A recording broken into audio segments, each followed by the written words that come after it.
Hey guys, today I'm back with these Geode Nails, and I created these using my Moyou London Crystal plate, and it's an overlapping plate, so I've never done that before.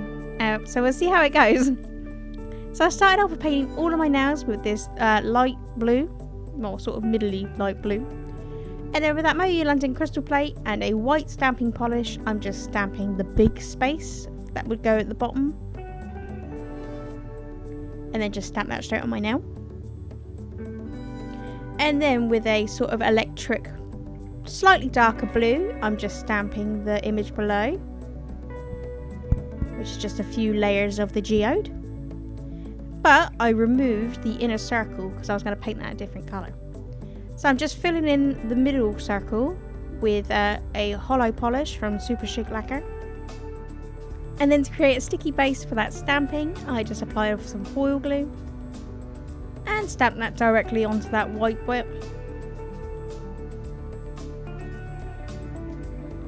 And there you go, so it looks like the white layer is the middle ring.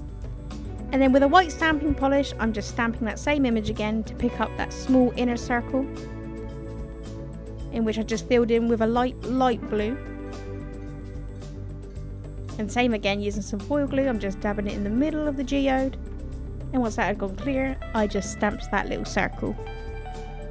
And finally, a smudge resistant top coat. And there you go, these Geode Nails. I think they came out super cool, and only the little popper hollow in it looks awesome. If you like these, give this video a thumbs up, leave a comment below, and subscribe. Subscribe good. Thanks so much for watching. Bye!